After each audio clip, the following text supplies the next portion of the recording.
¿Qué era lo que hacían los que se consideraban justos? Menospreciaban, ¿a quiénes? A los demás. A los demás. Les contó esta parábola. 2 hombres subieron al templo a orar. Uno era ¿qué? Fariseo, y el otro era publicano. Antes de que continuemos con la lectura, yo quiero preguntarles a ustedes, ¿qué es lo primero que se les viene a la mente cuando hablamos de la palabra fariseo? Falso. ¿Qué más? Malo. Estricto. Traicionero. ¿Qué más se les viene a la mente con la palabra fariseo? Estudioso. Muy bien, un concepto un poco ya diferente. Estudioso. ¿Qué más? Perfeccionista. Perfeccionista. Farsante, dicen por allí. ¿Qué más significará fariseo? ¿Cómo? Sí, hoy en día ustedes ¿qué entenderían por fariseo? Alguien que tenga algo diferente a lo que ya han dicho. Una persona muy moral. ¿Alguien más? ¿Atrás? Bueno, la palabra fariseo, apreciados amigos, significa literalmente santo. ¿Qué significa? Santo. Apartado. Apartado, santo. Interesante, ¿no? Porque si yo les preguntara a ustedes cuántos quieren ser santos, ¿cuántos levantarían la mano? Levanten la mano, ¿cuántos quieren ser santos? Y si yo les preguntara entonces, como la palabra fariseo significa apartado, santo, ¿cuántos quieren ser fariseos? Estigma. ¿Qué pasó ahí? Sí, ¿por qué no levantaron la mano?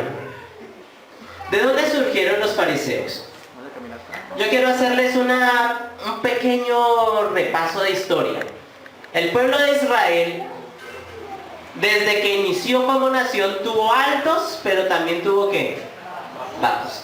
Y la historia se repetía, ¿no es cierto? Ellos caían, se apartaban de Dios, caían por ejemplo en la idolatría. Dios permitía que otras naciones a veces los esclavizaran, los sometieran. Luego surgía un caudillo que los hacía regresar a Dios.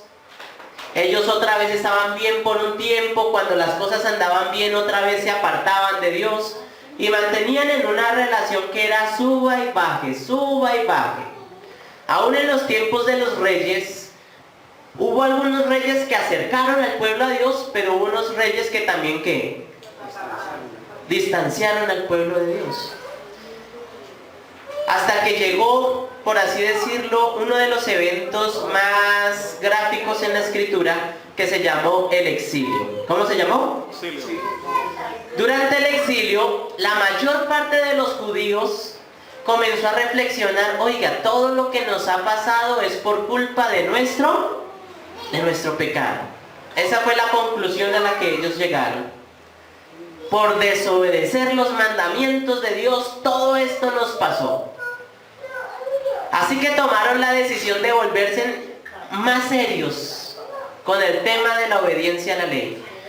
Y dentro de ellos surgió un grupo de estudiosos, un grupo de personas, como lo decía mi hermano Hugo, estudiosos de la Biblia, que comenzaron a ser llamados los santos, los apartados. Ese grupo de apartados, de santos, eran los líderes, eran aquellos que se encargaban del estudio de las escrituras, eran los que se encargaban de interpretar la ley y de decir, no, si se hace esto, nos comenzaremos a alejar de los mandamientos de Dios y podemos volver a caer en lo que cayeron nuestros padres. Y bajo el miedo de desobediencia a la ley, bajo el miedo de la desobediencia a la ley,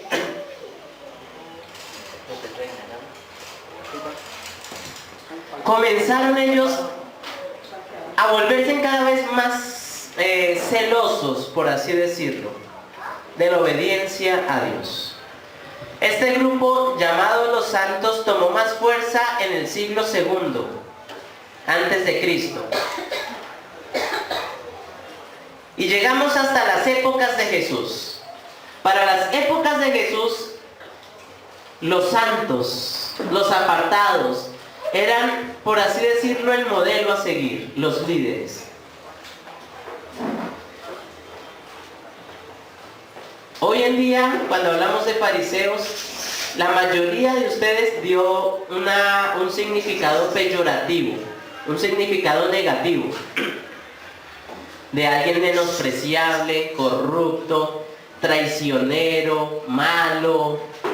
Todas las palabras que ustedes dijeron representan a una persona que debiera ser un creyente en Dios. ¿Sí o no?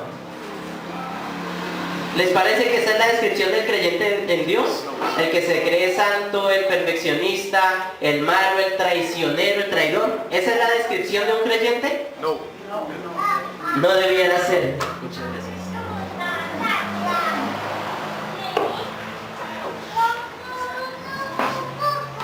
Sin embargo, ese es el significado que la palabra santo, apartados, fariseos, ha calado hasta nuestras épocas. ¿Y todo por qué? Recordemos lo que estamos viendo en nuestro texto bíblico, Lucas 18. El problema de los fariseos es que eran tan celosos de la ley que se creían que... ¿Qué dice el texto? Versículo 9. Para algunos que se tenían, ¿por qué? Por justos. ¿Qué significa eso de que se tenían por justos? ¿Qué significa que alguien se tenga a sí mismo por justo? Por salvado, que ya está salvado. Bueno, que ya está salvado, puede ser. Que no pecaba. Que ya no era pecador, ¿no es cierto? Como decía Nathanael ahorita, era perfeccionista. Miren, a mí me llama la atención cómo cada día más existen personas que creen que ya no pecan. Yo he tenido que debatir y charlar con muchos cristianos que dicen, no, es que yo ya no peco. Yo, wow, felicitaciones. Ahí pecó. Se me le quito el sombrero, porque si usted ya no peca, está en un nivel de santidad superior al de cualquiera de nosotros. Mejor dicho, usted ya no necesita Salvador. ¿Para qué? Ya no peca, ya no necesita un qué. ¿Un Salvador? Esa actitud, apreciados hermanos, existía desde las épocas de Cristo. Personas que se consideraban a sí mismos justas. ¿Y cuál es el problema de considerarse justo a uno mismo? De considerarse santo, sin pecado. ¿Qué dice el texto? Como se consideraban justas, ¿qué hacían? Menospreciaban ¿a quiénes? A los demás. Cualquier parecido con la realidad es pura coincidencia. Acá yo no le estoy echando el agua a nadie, no le estoy tirando piedras a nadie. Menos mal, son pocos los que conozco así cercanamente, para que no digan nada, es que vinieron aquí para echarme piedra. No. El problema de los que se creen santos, el problema de los fariseos, el problema de los que se tenían a sí mismos por justos, era que como creían que ellos ya estaban bien, yo estoy bien, entonces tú estás ¿qué? Mal. Tú estás mal. Se creían con la autoridad para menospreciar a los demás. Entonces decía, mi hermana, yo como si me sé vestir, yo puedo venir a decirle a usted cómo se tiene que vestir usted. Como yo sí sé de alimentación sana, entonces yo sí puedo decirle a usted cómo es que se tiene que alimentar. El problema, apreciados hermanos, de esta teología perfeccionista es que cree que tiene la autoridad moral para censurar los errores de los demás. Y entonces fulanita, la señorita quedó en embarazo y le caemos con todo el peso de la ley. Es una adúltera. Tenemos que desfraternizarla inmediatamente. Saben, hermanos, yo he tenido que llorar en juntas que pareciera que tuvieran más sed de sangre que de redención, porque su actitud, en vez de rescatar a la persona que falló, pareciera la de justicia, de querer que se aplique la ley, la disciplina, la desfraternización. Y yo me pregunto, ¿qué pensará Dios de todo esto? ¿Cómo se sentirá Dios cuando su iglesia está más preocupada por condenar que por rescatar? ¿Cómo se sentirá Dios cuando su iglesia está más preocupada porque se cumpla una norma más que por la persona? Y yo quiero preguntarles, ¿será que existen muchos que hoy debieran estar entre nosotros y que hoy no están por nuestra culpa? Porque tal vez no hemos actuado con compasión cuando debiéramos. Porque eso me recuerda lo que dice la palabra de Dios. Juicio sin misericordia habrá para aquel que no mostró misericordia. ¿Qué estamos haciendo cuando un amigo, cuando un joven de nuestra comunidad cae? Cuando alguien comete un error. ¿Nos creemos más justos que él y lo juzgamos? ¿Lo condenamos? ¿O le damos la mano y lo ayudamos a que se levante? ¿Qué estamos haciendo? ¿Por qué hoy en día, en pleno siglo XXI, después de más de 2000 años de las enseñanzas de Cristo, no hemos entendido la lección de que nadie tiene la autoridad para juzgar? No lo hemos entendido. Y se ha repetido y se ha repetido en uno y otro sermón y tema y folletos de escuela sabática y estudios bíblicos, pero lo seguimos haciendo. Nos seguimos condenándonos unos a los otros.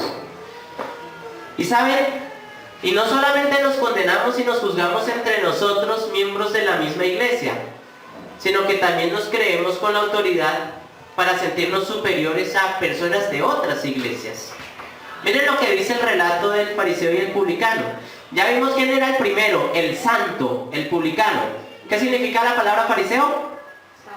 Santo. Muy bien, el santo, el apartado, los separados. Ahora, ¿qué significaba la palabra publicano? Tenía una connotación de pecador, pero más al grano, más a la etimología de la palabra, ¿qué era un publicano? Ladrón de impuestos. Un cobrador de impuestos. La mayoría de ellos, ¿qué hacían? Robaban. Es como decir hoy la palabra político. ¿A qué asociamos la palabra político? Corrupción. A corrupción, a ladrón. Esa era la misma conexión que había con la palabra publicano. En los tiempos de Jesús, un publicano era un corrupto. Era un ladrón. Alguien que decía, voy a cobrarle el impuesto para el imperio romano, pero entonces esta es para mí y esta para el imperio, esta para mí y esta para el imperio. Y se enriquecían a costa del pueblo. Pero lo que más le dolía a los judíos es que los publicanos no eran romanos, sino que los publicanos eran personas de su propio pueblo. Robaban a los mismos suyos. Y eso les dolía, por eso ellos se sentían traicionados por los publicanos. Y con esto en mente, hay dos grupos entonces, los santos, los separados, y los corruptos y pecadores ladrones. Y Jesús les cuenta una parábola con ellos dos. Dos hombres subieron al templo a orar, el fariseo y el publicano. El fariseo, ¿cómo oraba? ¿Cómo oraba? De pie. ¿Qué significa orar de pie? Yo quiero que entendamos que el contexto de allá es muy distinto al contexto aquí. En los tiempos de Jesús, una persona que oraba de pie era un símbolo de, por así decirlo, de querer ser visto, que vieran su consagración. A ellos les gustaba exhibir su justicia. La oración de pie es bíblica. Existen, ya no recuerdo si aquí ya lo vimos o si en otra oportunidad lo haremos. En la Biblia se nos mencionan distintas posiciones para la oración y en esa época tenían significados totalmente diferentes. ¿Sí? La de rodillas tenía un significado, postrado tenía otro significado, acostado tenía otro significado, sentado tenía otro significado y de pie tenía otro significado. Era una posición, por así decirlo, válida, que oraran de pie. El problema era la intención del corazón de ellos. Ellos oraban de pie para ser vistos.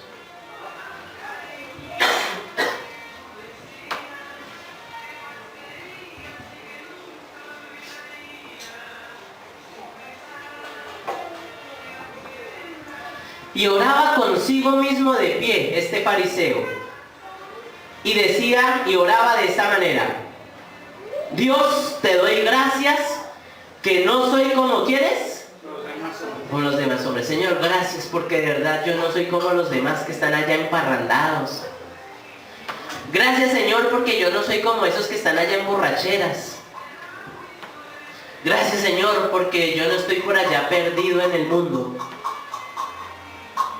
Señor, te doy gracias porque no soy como los demás hombres ladrones, esos injustos, ni tampoco como esos adúlteros que están allá en la vida alegre. Gracias, Señor, porque yo no soy una mujer como esas prostitutas que están allá regalando su cuerpo. Ni siquiera soy como este corrupto político, este publicano. Y además de eso, Señor, yo ayuno ¿qué? 2 veces a la semana. Doy el diezmo ¿de qué? De todo lo que gano, y además del diezmo doy ofrenda, tanto la global como la especial, saco primicias, fondo de inversión, ofrenda de gratitud. Gracias, Señor, porque yo no soy como los demás tacaños, esos que no son capaces de dar nada en la iglesia. Gracias, Señor, porque yo sí soy vegetariano y no soy como ese poconón de carnívoros que comen cadáveres, esos perdidos. Gracias, Señor, porque yo sí estoy en la iglesia verdadera y no como esos pentecostales testigos de Jehová católicos engañados. Gracias, Señor. Mientras tanto, versículo 13, dice que el publicano ni siquiera se sentía digno de acercarse, sino que se quedaba ¿qué? De lejos, y no quería ni siquiera ¿qué? Alzar los ojos al cielo. Interesante, ambos están orando de pie, mostrándonos que el problema no era la posición.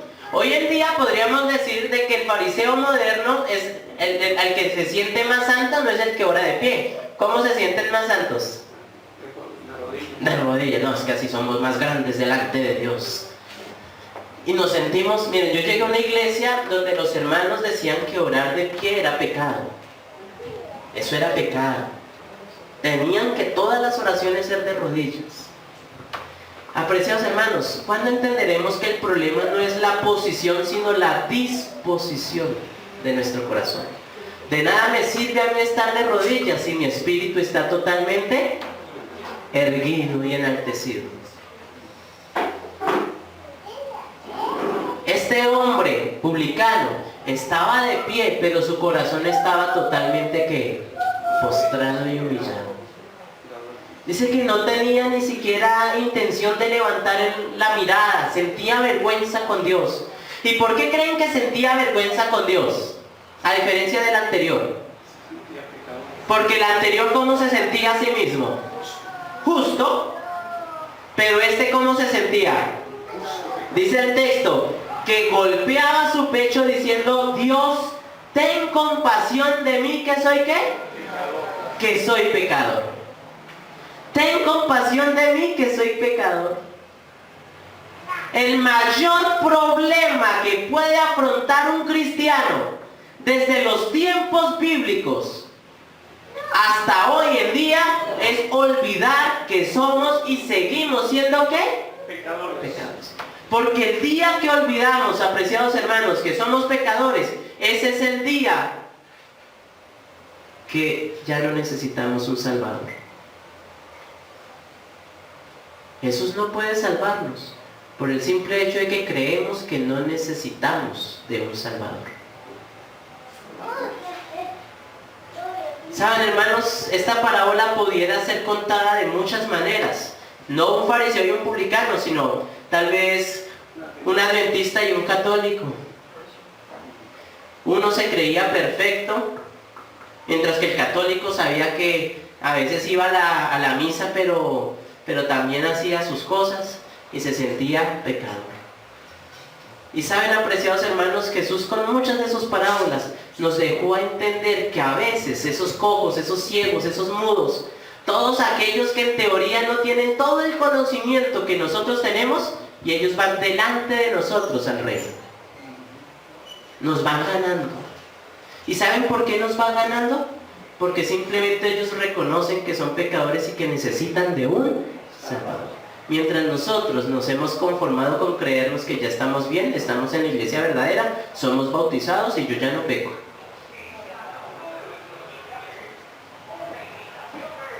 Yo quiero que regresen conmigo a lo que fue nuestra lectura bíblica, Apocalipsis capítulo 3.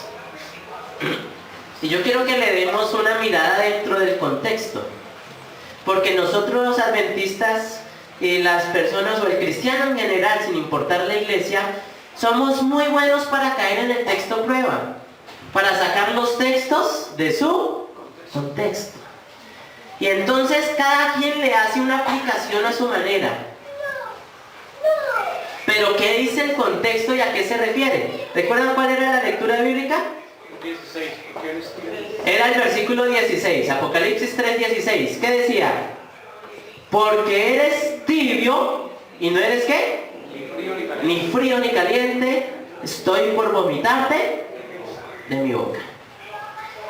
¿Cuál es la aplicación más común que le damos a este versículo?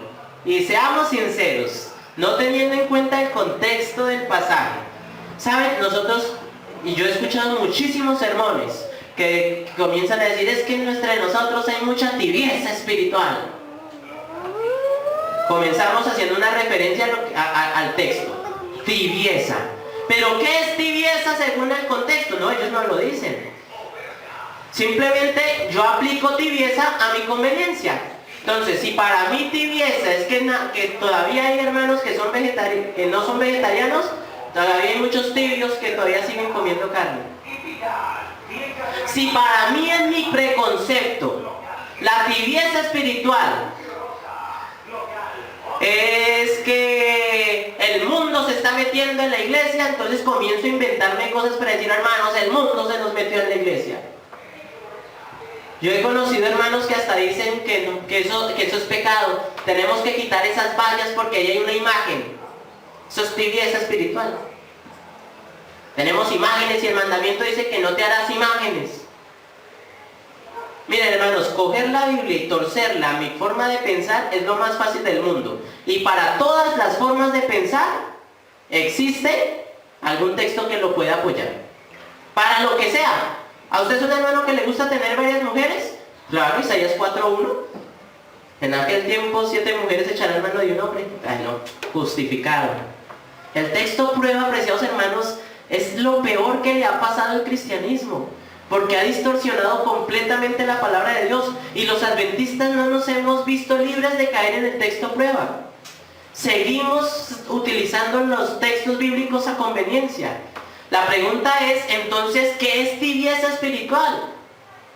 No según lo que yo crea, sino según el contexto. ¿Qué es tibieza espiritual? Leamos por favor todos el contexto, leamos desde antes. Desde el versículo 14 vamos a leer allí, acompáñenme por favor. Dice, escribe al ángel de la iglesia ¿de qué? La Odisea. La Odisea. Algo interesante, ¿no? Yo espero que ya ustedes entienden qué significa la Odisea, a quién representa, no quiero espaciarme en esto. Pero a esa iglesia de la Odisea dice, así dice el amén. El testigo ¿qué? Fiel y verdadero. El origen de la creación de Dios. Hay una pequeña alusión aquí. ¿A quién se está haciendo la alusión? ¿Quién es el origen de la creación de Dios? Hay algunas iglesias que interpretan mal ese texto, lo traducen en voz pasiva, como el principio de la creación, como dando a entender de que Jesús fue el primer ser creado. Pero déjenme decirles que en el griego no está en voz pasiva, sino está en voz activa. No significa ni creado, sino el creador. totalmente diferente. Está diciendo que Jesús es el origen de todo, el que creó todas las cosas. Pero como lo dije hace unos instantes, cuando yo quiero tener un texto que justifique mis presuposiciones y preconceptos, lo voy a encontrar y lo voy a acomodar de una u otra manera, ignorando totalmente el contexto. Pero acá nos dice que Jesús, el creador, el origen de la creación, el testigo fiel y verdadero, nos hace un llamado y nos dice lo siguiente: conozco que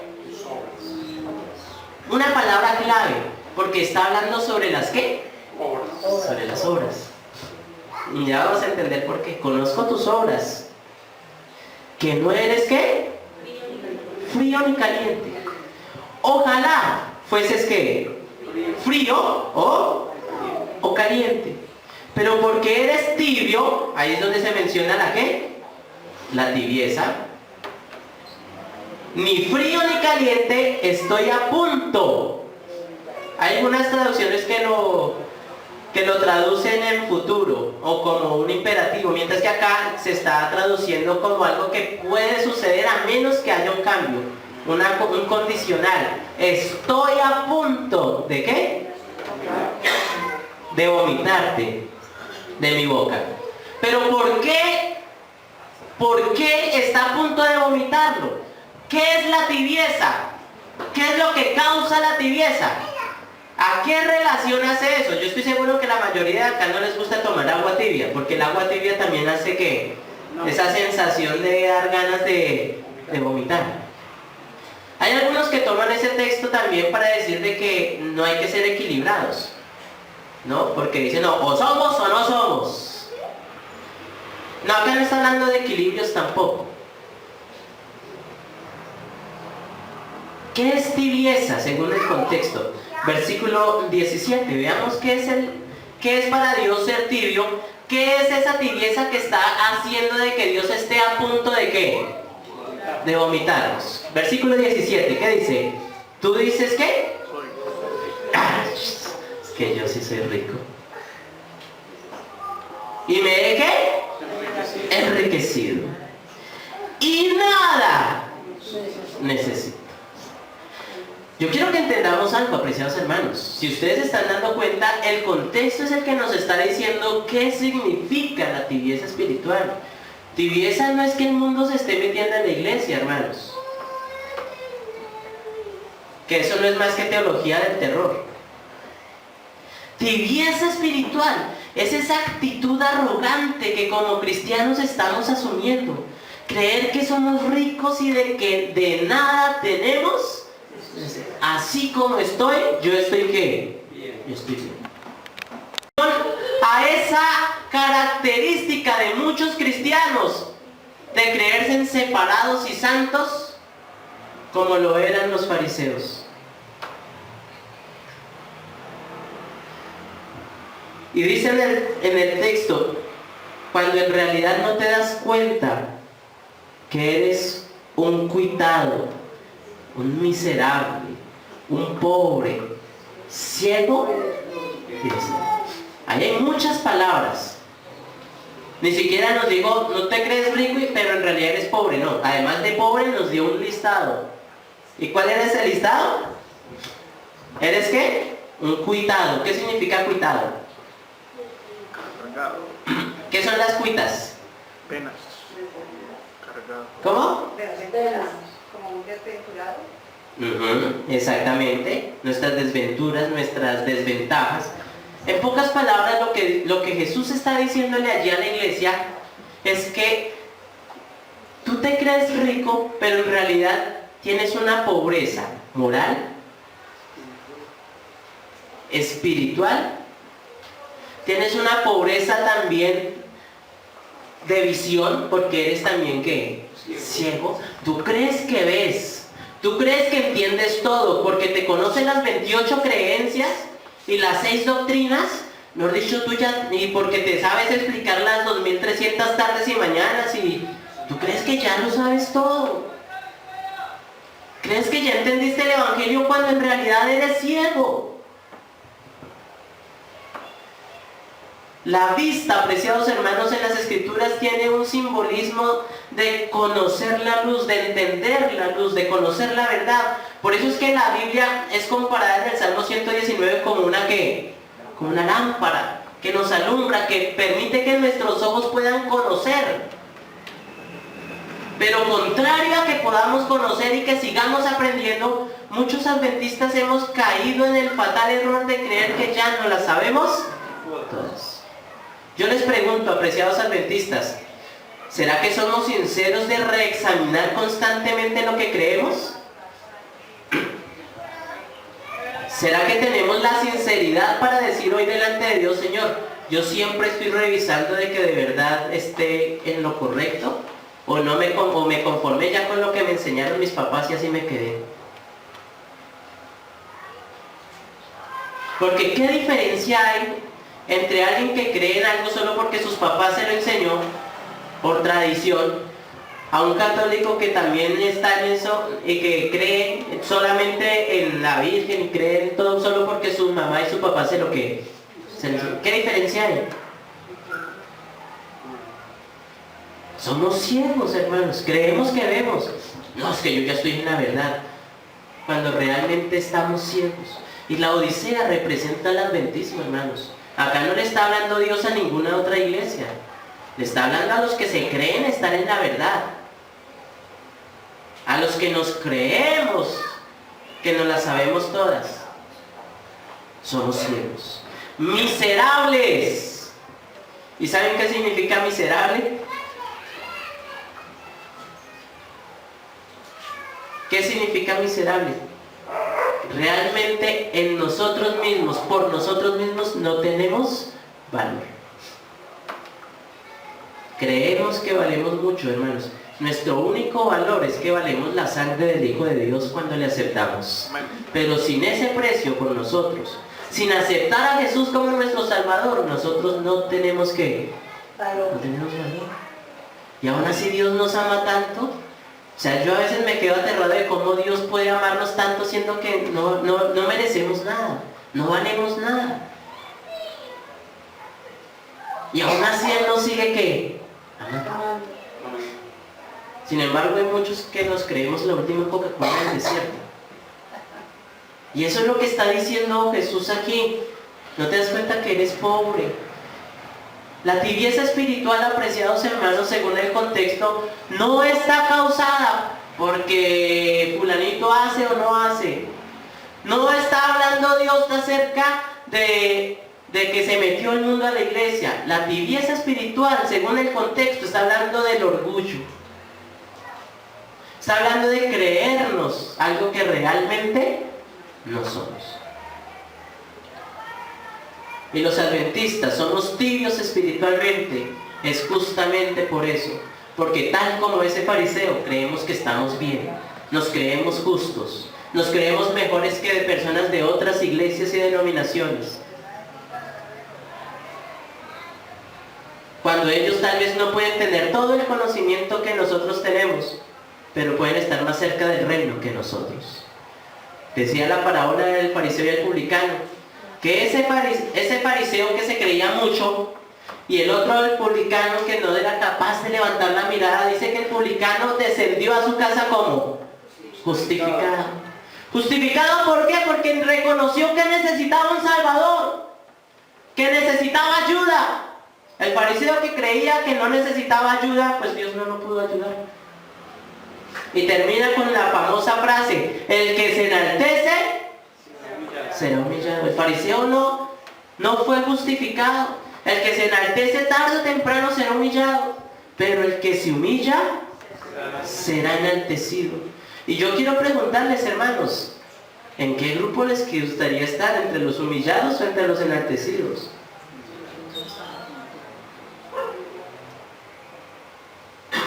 Nuestro orgullo siempre nos llevará a querer ser los enaltecidos.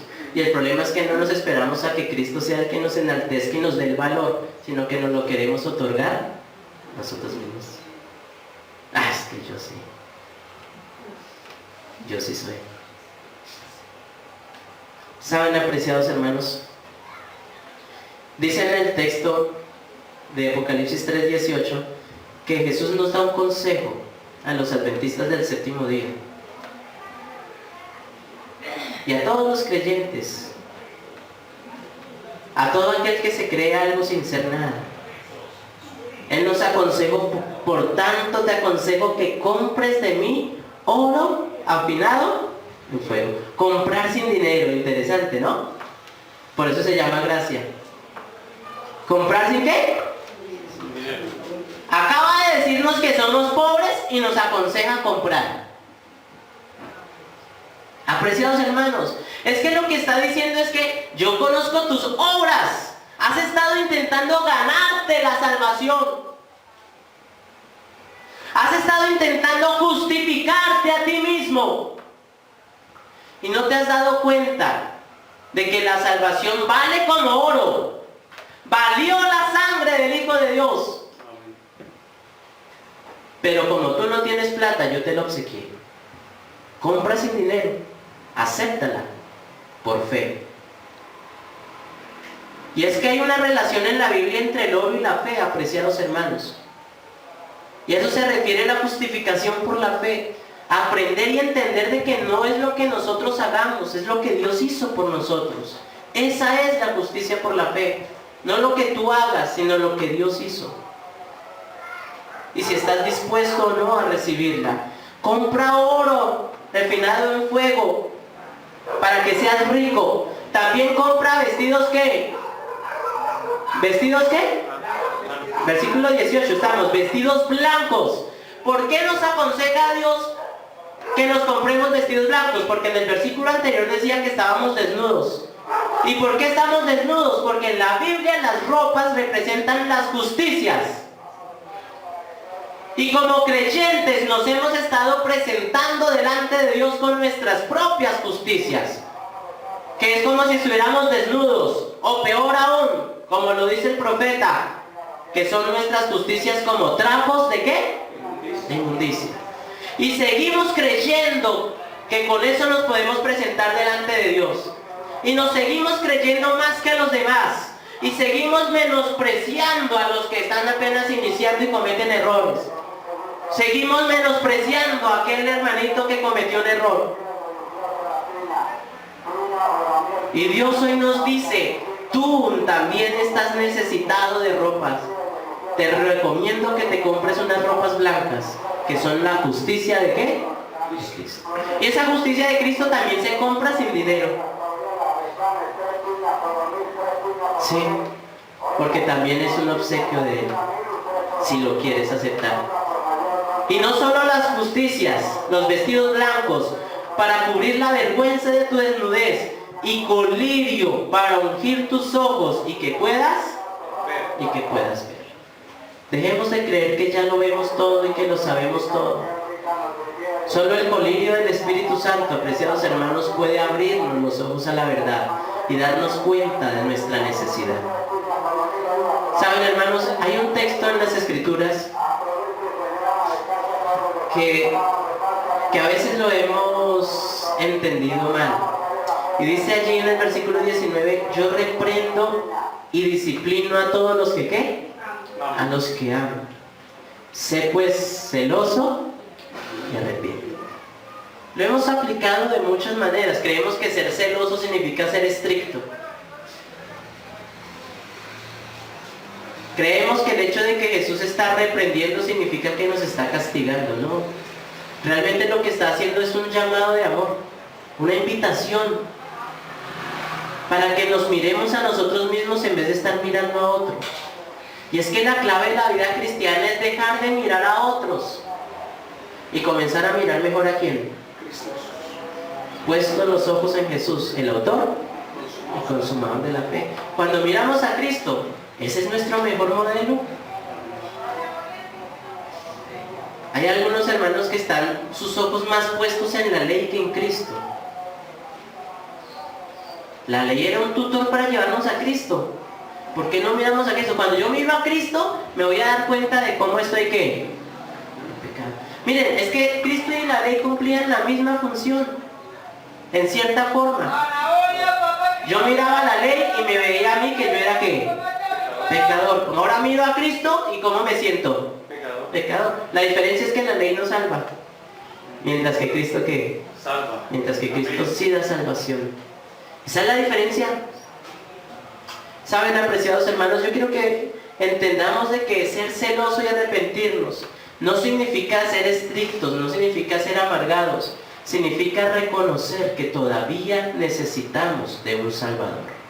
Yo quiero finalizar con el libro de Mateo, capítulo 19.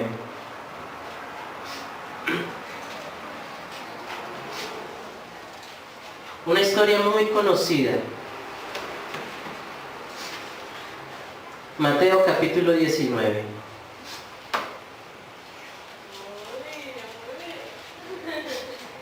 Versículo 16. Una frase muy famosa. Una historia que yo creo que la hemos escuchado en 20.000 sermones por poquito. Pero que todavía nos cuesta entenderla. Mateo capítulo 19, versículo 16. Dice que un joven se acercó a Jesús. ¿Quién fue el que se acercó? Era un joven. Es interesante, él estaba buscando a Dios en la mejor etapa de su vida, la juventud. Y le dijo, maestro bueno, ¿qué bien haré para tener qué? La vida eterna. ¿Estaba preocupado por su salvación, sí o no? ¿Están ustedes preocupados por su salvación? Amén. ¿Sí o no? Sí. Miren, no hay diferencia entre el joven y nosotros. Él estaba preocupado en su salvación. ¿Nosotros qué? También. Y Jesús le respondió, ¿por qué me preguntas acerca de lo que es bueno? Solo uno es bueno. Si quieres entrar en la vida, ¿guarda qué? Guarda los mandamientos. Esta es la respuesta que todo adventista quisiera escuchar en su vida.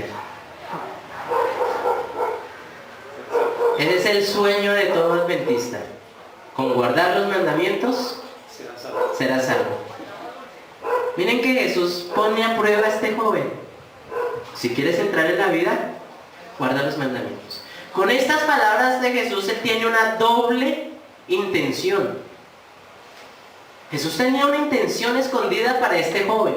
La primera es para darle a entender de que la ley seguía vigente. De que la ley no es que fue abolida, como muchos pretenden. Sí, sigue vigente. Pero lo que quería Jesús darle a entender a este joven es que por más de que él había estado obedeciendo los mandamientos, todavía no se sentía salvo. Y por eso cuando le dice, si quieres entrar en la vida, guarda los mandamientos, la respuesta de Jesús, ¿cuál es? Del joven es, ¿cuál es? Y Jesús le responde, no matarás, no cometerás adulterio, no hurtarás, no dirás falso testimonio, honra a tu padre y a tu madre y amarás a tu prójimo. Es interesante, Jesús le hace un resumen de cuáles mandamientos. De los mandamientos que tienen que ver con ¿qué? Con el prójimo. No le menciona los primeros que tienen que ver con Dios. No le menciona acerca de no tomar el nombre de Dios en falso. No le menciona el sábado. No le dice que no tendrás otros dioses. Jesús sabía de que había en el corazón de este joven un problema. Y era el problema de la autojustificación, que como lo vimos con el fariseo, el problema de los que se creen justos es que creen que están por encima de ¿quiénes? De los demás. Así que Jesús le muestra primero los mandamientos del prójimo, para mostrarle a él, a ver si qué tanto es que está cumpliendo con esos mandamientos hacia el prójimo. Y él se siente ¿qué? ¿Seguro? Él dice, no, todo esto lo he ¿qué? Lo he guardado. Los otros evangelistas como Lucas le añaden y Marcos dicen, lo he guardado desde mi juventud, o sea, desde que era un ¿qué? Desde que era un pollo, desde que era chiquitico. Una de dos, o el joven era muy mentiroso, o de verdad había hecho un esfuerzo desde muy joven por ser una persona obediente. ¿Cuál de las dos creen ustedes? ¿O muy mentiroso ¿O de verdad era muy estricto en la obediencia? Obediente. ¿Qué creen? ¿Nosotros podemos engañar a otras personas, sí o no? Sí. Pero nosotros no nos podemos engañar a nosotros mismos, ni tampoco podemos, ¿qué? Engañar a Dios. Y este joven sabía delante de quién estaba. Por cuestiones de tiempo no voy a leer los otros relatos de los otros evangelistas, pero los otros evangelistas nos dan unos detalles interesantes. Y es que no solamente el joven se acercó a preguntarle a Jesús, sino que nos da otros 3 detalles interesantes. Porque el primero de los detalles es que este joven llega corriendo, llega deprisa. Él no se acercó así lentamente como indeciso, si le pregunto, no le pregunto, no. Los evangelistas dicen que él llegó a prisa, corriendo. Y número 2, lo segundo que dice es que lo primero que hizo fue arrodillarse delante de ¿quién? De Jesús. ¿Ustedes saben delante de quién se arrodilla un judío? ¿Delante de quién se arrodillaban los judíos? La cultura judía no permite que se doble la rodilla delante de nadie, sino únicamente delante de ¿quién? Dios. De Dios. ¿Ustedes delante de quién se arrodillan? De Dios. ¿Qué significa que este joven se arrodillara ante Jesús? Lo reconocía como Dios. Lo reconocía como el Hijo de Dios. Sabía quién era. ¿Saben, apreciados hermanos? Un tercer detalle es que no hace una pregunta incorrecta, hace la pregunta que correcta, exacta. No pregunta cómo haré para aumentar mis bienes, no pregunta cómo haré para que gane tal candidato político, para que pierda este otro, no, qué tengo que hacer para conquistar al amor de mi vida, no. Sus intereses estaban en donde era. ¿Qué haré para tener qué? Le hizo la pregunta correcta a la persona correcta. ¿Saben, hermanos? Yo no creo que este joven sea un mentiroso, que esté diciéndole mentiras a Jesús. Si se arrodilló delante de él es porque sabía delante de quién estaba, no le iba a mentir. Cuando este joven le dice, todo esto lo he guardado desde mi juventud, yo estoy seguro que este joven lo estaba diciendo con toda la sinceridad del mundo. Sí, este joven lo habían enseñado desde muy chiquitico la obediencia. Le habían dicho lo que se puede hacer y lo que no se puede hacer. Estaba totalmente amaestrado. Y me perdonen la palabra. Siéntese, párese, silencio, hable, cante, silencio. Cualquier parecido con la realidad es pura coincidencia. Lo habían enseñado desde chiquito a obedecer. Pero Jesús lo quería llevar a otro plano. Todas estas palabras de Jesús serían un propósito. Y era enseñarle de que nada de eso era lo que le iba a dar la salvación. No eran esas obras. No eran esos mandamientos ni siquiera, por más vigentes que estén. No era esa obediencia la que lo iba a salvar. Así que cuando le dice, todo esto lo he guardado, ¿qué más me falta? Jesús lo lleva a otro plano y le dice, si quieres ser perfecto, ¿si quieres ser qué? Perfecto. Perfecto. Interesante, porque la perfección en la Biblia no está ligada a la obediencia. La perfección en la Biblia está más ligada a un otro término, amor. En otra oportunidad veremos eso, si Dios lo permite. Y dice, si quieres ser perfecto, ve, vende qué, todo lo que tienes y luego qué, dáselo a los pobres. Le estaba pidiendo Jesús de que demostrara qué tanto amaba. ¿Qué tanto amaba a quién? A Dios para obedecerle, y qué tanto amaba al prójimo para compartirle sus bienes. ¿Por qué le hace esta petición Jesús al joven rico? Dice el texto que si lo haces, dice, tendrás tesoro en el cielo y luego ven y sígueme. Y dice el relato que este joven se sintió tan contento, tan feliz, que Jesús le dijera, sígueme, era tan fácil que él corrió, vendió todo lo que tenía, se los dio a los pobres y se convirtió en el 12º apóstol de Jesús. No. ¿Sí? ¿Sí es así? No, lo contrario. ¿Saben a cuántas personas Jesús les dijo, sígueme?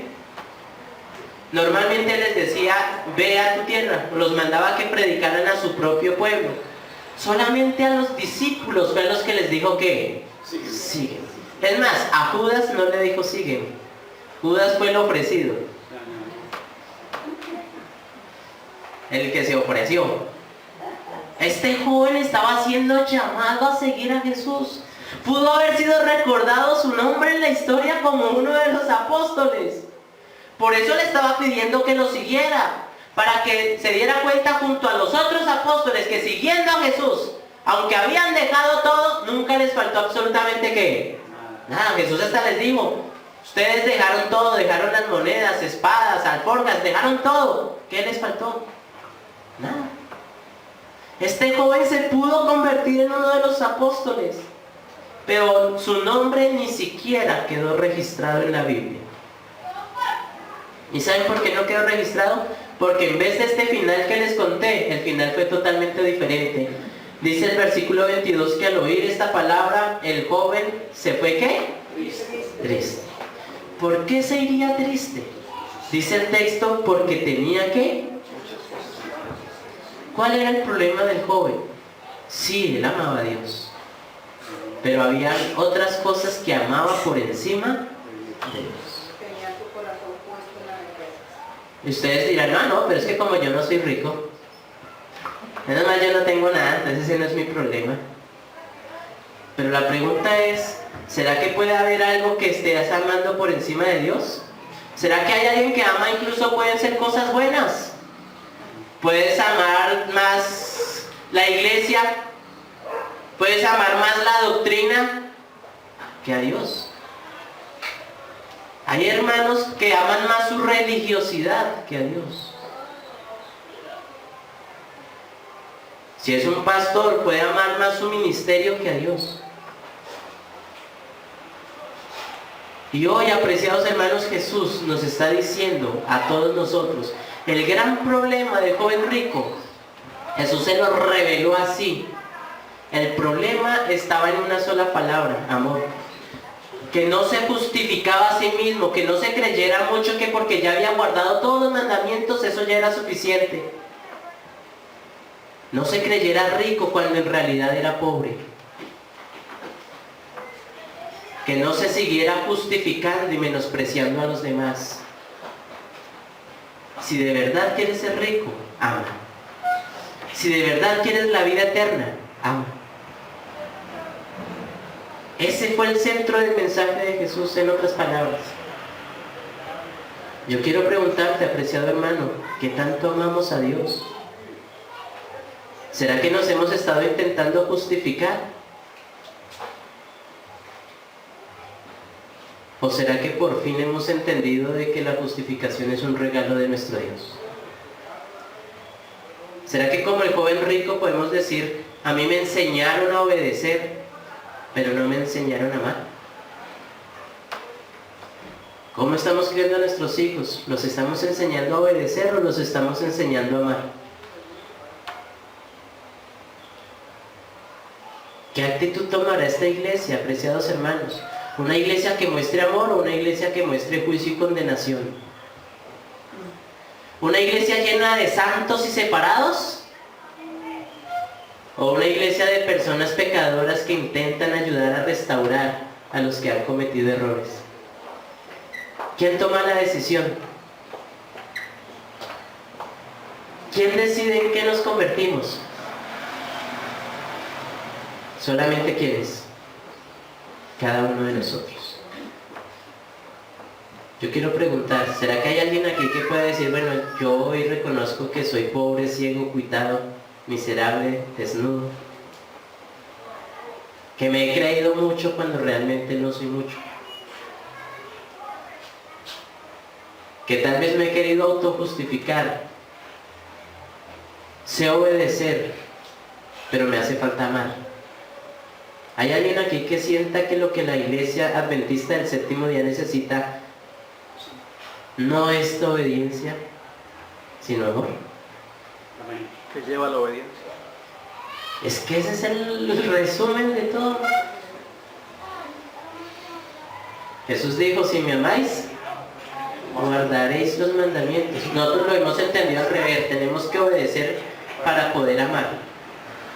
Y Jesús dijo, lo primero es que no es el amor. La obediencia va a venir por añadidura. Ustedes preocúpense por amar. Yo quiero